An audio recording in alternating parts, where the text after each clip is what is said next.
이번 텀이 이제 오늘 성인아이 마지막 강의인데, 이어서 제가 이제 2학기 때 또 하도록 하겠습니다.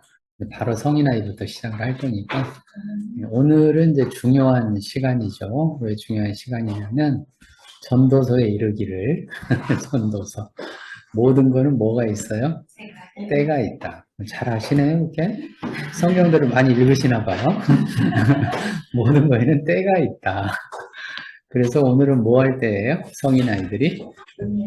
끝낼 때? 성인 아이들이 끝낼 때가 왔군요. 그 잠깐 쉴 때, 끝낼 때, 우리 쉬어야 될 때. 예, 그건 성인 아이는 아니고요. 성인 아이들이 해야 될 것들 얘기를 하는 거죠.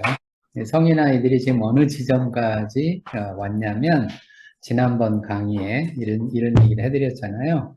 강한 정서적 경험을 했다고 얘기해드렸잖아요. 지난 강의에. 그래서 그 주요 사건까지 가서 보면 그 주요 사건이 얼마나 그 어린 시절에 어린아이들에게 강렬한 경험이었을까. 그런 얘기 해드렸고. 근데 그걸 막상 열어보면 지금 현재는 그렇게까지 강렬한 정서적 경험이 있지 않다. 이런 얘기를 또 해드렸잖아요. 근데 그럼에도 불구하고 이 사람들은 계속해서 성인아이로 산단 말이죠. 그럼 이게 지금 내가 과거의 사건을 경험할 때 보면 그렇게까지 옛날에는 강렬했지만 지금은 그렇지 않은데 그럼에도 불구하고 나는 왜 여전히 불안하고 나는 왜 여전히 공포스럽고 왜 그럴까? 요 차이를 제가 얘기를 했잖아요. 그 얘기를 하면서 제가 뭐라고 얘기해드렸냐면 증폭기가 달려있다라고 얘기해드렸잖아요. 기억나시죠? 네. 예, 그러니까 증폭기 중요한 주제입니다. 그러니까 내가 살면서 그 경험 때문에 증폭기들을 다 달고 사는 거예요. 그 증폭기를 달고 살기 때문에 분명히 그 과거의 경험을 가서 열어보고 얘기도 해봤는데 그렇게까지 내가 지금 보니까 이게 무섭지도 않고 두렵지도 않고 머리로는 안단 말이죠. 머리로는 아는데 여전히 내 마음에는 불안하고 두렵고 그렇단 이제 그 성인아이의 주제 이런 이야기들이 자꾸 나오는 이유가 어디에 있을까? 그게 이제 하나의 관건이에요. 그래서 우리가 뭐를 알 필요가 있냐면 그럼 이 증폭기가 뭐냐? 그걸 알아야 되겠잖아요. 이 증폭기를 이해하기 시작을 하면 성인 아이들이 이제 때가 온 거죠. 네, 때가 왔어요. 그래서 전도서의 말씀이 참 맞는 말씀이에요. 네, 때가 다 있는 거예요. 네, 그 때를 쭉 읽어보면 그 때에 뭐가 나오냐면 포기해야 될 때 이런 말이 나와요. 전도서에 포기해야 될 때란 말도 있고 죽여야 할 때 이런 말도 나와요. 이제 성인 아이들이 포기해야 될 때가 왔고 죽여야 될 때가 온 겁니다. 근데 죽여야 될 때 죽여야 될 거 아니에요. 맞죠? 그렇죠. 그 죽여야 될 때 안 죽이거나 못 죽이면 문제가 발생을 하죠. 그죠? 우리가 이제 농사 짓는 사람들은 그걸 잘 알죠. 농사를 지어보면 그렇게 씨 뿌려놓고 이게 작물이 자라는데 그 옆에 잡초들이 또 무성하게 자라죠. 그래서 이제 농사의 거의 90%의 일은 뭐하고의 전쟁이에요? 잡초와의 전쟁이죠. 잡초. 그 잡초 뽑는 것 때문에 지겨워서 농사 안 하는 거예요. 전원주택 안 살아요. 음. 그 너무나 무성하게 자라니까. 그래서 이 단독주택들도 이렇게 제가 가서 이렇게 가끔씩 저도 그냥 관심 있으니까 들여다보거든요. 보면은 마당에 대부분 다 보도블록이 깔려 있어요. 그냥 놔두지 않아요. 왜 놔두면 계속 잡초가 자라니까 또 가서 뽑고 또 가서 뽑고 좀 지나면 또 자라 또 뽑고 이제 비 오고 나면 더 잘 자라잖아요. 비 오면 엄청 잡초가 무성하게 잘 자라잖아요. 어느 사이에 또 자라가지고 또 그럴 때 이런 것들을 다 뽑아서 버리고 죽이고 그런 때잖아요. 그거를 안 하면 이 농작물이 제대로 못 자라잖아요. 그런 거하고 똑같은 이치입니다. 성인 아이들이 자기가 왜 이렇게 불안하고 힘들고 어렵고 내가 왜 이렇게 고기능자로 살아가는지 완벽형 성인 아이들이 고기능자들이잖아요. 기능은 엄청나게 발달해 있는데 마음은 애마음을 가지고 살잖아요. 그래서 우리가 그거를 새가슴이라고 부르기도 하잖아요. 네, 우리나라 사람들 참 지혜롭죠. 참 새가슴이란 말을 또 만들어가지고 그렇게 써요. 쟤는 새가슴이야. 뭐 이런 얘기 하잖아요. 그 새가슴이라는 게 막 불안해하고 두려워하고 떨고 이런 게 새가슴이잖아요. 진작부터 알아본 거죠. 성인아이임을 알아본 거죠. 말은 성인아이 안 했지만 그냥 새가슴이라고 한 거죠. 그러니까 그렇게 새가슴으로 살 수밖에 없는 그런 이유들이 있는 거죠, 다. 그러면 왜 그런 증폭기를, 이 증폭기가 뭔가를 좀 알 필요가 있는데, 이 강렬한 정서적 경험을 하게 되면, 사람들은 이제 어떤 마음이 생기냐면 회피하고 싶은 마음이 생깁니다. 그렇죠? 예. 그건 자연스럽잖아요. 특히 어린아이들일수록 더 자연스럽잖아요. 도망가서 빨리 안전한 데로 가고 싶으니까 그런 마음이 생깁니다. 예를 들어 저 같은 경우도 이제 가끔 이제 어디 가려고 할 때 출근 시간에 나가야 될 때가 있어요. 출근 시간. 보통은 내가 차를 가지고 나가지만 어떤 데는 그냥 지하철로 또 다니고 그럴 때도 있거든요. 근데 지하철 출근 시간에 타보면요. 정말 타기 힘듭니다. 쫙 줄 서가지고 그것도 빡빡하게 타야 돼요. 빡빡하게 타고 그럼 또 막 이리 밀리고 저리 밀리고 막 이러잖아요. 출근 시간에는. 근데 그 젊은 사람들은 잘하더라고요. 쓱 하고 가만히 있고 밀리면 슉 밀리고 그렇게 타는데 나는 그러고 싶지 않은 거예요. 그러고 싶지 않은 그게 이제 부정적 경험이잖아요. 정서적으로 보면 부정적 경험, 싫은 경험을 제가 한 거죠.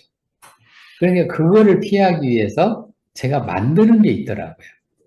그거를 피하기 위해서 몇 시에 나가야 되나 부터 시작을 해서 지하철역에 가가지고도 어느 칸에 타야 그나마 덜 밀리나 이런 것들을 안 하세요? 하잖아요? 왜 우리가 그런 거를 할까? 간단하죠. 그러기 싫어서 그런 거잖아요. 이게 부정적 경험입니다. 이게 부정적인 정서적 경험을 하니까 그런 회피 반응들이 나와요. 이것도 이제 발달하는 거죠. 아, 요 시간에 나가서 3번 지하철 칸을 타면 그나마 좀 낫다. 근데 5번 지하철 칸을 타면 거기는 정말 사람 깨진다. 근데 그런 데가 어디냐면 주로 출입구 쪽이더라고요. 나가는데. 그러니까 이제 이렇게 내려서 이게 이제 계단으로 대체로 올라가잖아요. 계단이나 에스컬레이터로 가잖아요. 그 근처에 있는 출입문들. 거기에는 그냥 정말 빡빡해요. 잘 타지도 못하고. 왜 사람들이 내리자마자 확 해서 나가려고 하니까. 거기로 다 이렇게 몰리는 거죠. 그래서 이제 나 같은 경우는 이제 그런 경험을 이제 안 하고 싶으니까 이제 계속 생각하는 거예요. 어디로, 어느 칸으로 가야 제일 출입구 쪽에서 먼 칸 타면 그나마 조금 여유 있게 갈 수 있을까. 이게 다 일종의 증폭기입니다. 그 싫은 느낌을 경험하지 않으려고 내 안에서 발달을 시키잖아요. 이게 발달시키는 것들이에요. 기술로 발달시키기도 하고 또 다른 각도로 발달시키기도 하고 여러 가지 다른 해서 이거를 자꾸 발달을 시켜요. 그게 증폭기예요. 증폭기는 언제나 뭐가 있냐면 가장 강력한 위시가 들어있어요. 지난번에 그런 얘기도 해드렸잖아요. 어린 시절에 폭력을 경험한 사람들. 너무 무섭잖아요. 다시는 경험하고 싶지 않잖아요. 맞죠? 그러면 그 폭력을 피하기 위해서 내가 맞고 싶지 않은 마음, 다시는 사람들이 나를 못 때리게 하고 싶은 마음, 그 위시가 엄청 강해지잖아요. 그래서 여자들 같으면 남자를 볼 때도 어떤 사람을 골라요? 그렇지, 이제 하시라도 저 남자가 혹시 때릴 사람일까 이것부터 보잖아요. 그 위시가 강력하게 있으니까 그 위시 때문에 남자를 선택할 때도 어떤 남자가 때릴 남자고 어떤 남자가 안 때릴 남자인가를 계속 구분해서 보잖아요. 똑같죠? 내담자들이 종종 하는 말들이죠. 자기 아버지가 바람을 피워가지고 너무 힘들었다, 우리 집이. 그럼 이제 딸들 같은 경우는 강력한 위시가 생깁니다. 강력한 위시가 생겨가지고 결혼할 때 딱 뭐만 하나 바라봐요? 그 바람 안 피울 사람만. 어떤 사람이 바람 안 피울까? 해가지고 바람 안 피울 사람과 결혼했는데 너무 가난해. 그런 경우 종종 있잖아요. 그러니까 바람만 안 피죠. 맞아요. 다른 거는 다 너무 무능한데 바람만 안 피는 거야. 그래서 바람 안 피는 거 하나 피하려고 결혼했다가 다른 것 때문에 엄청 고생하고 있는 이런 대담자도 많잖아요. 예, 이게 다 이 강력한 위시 때문에 그럽니다. 그 강력한 위시가 그 증폭기인 거죠. 증폭기, 이 증폭기를 내려놓을 수 없는 원동력 중에 하나가 다시는 이런 부정적 경험을 하고 싶지 않은 이 마음. 그 종종 상담하다가 보면 상담자들이 얘기를 해요. 뭐라고 얘기하냐면 교수님, 분명히 이 내담자가 머리로는 다 알고 다 적어가지고 다 얘기했는데도 불구하고 별거 아니라고 해놓고도 계속 이러네요. 이렇게 상담자들이 종종 얘기를 해요. 그 상담자들이 뭘 모르냐면 이 사람들의 그 강력한 부정적 경험에 대한 위시 이거를 아직 터치를 못한 거예요. 어떻게 이걸 접근해야 될지를 모르는 거예요.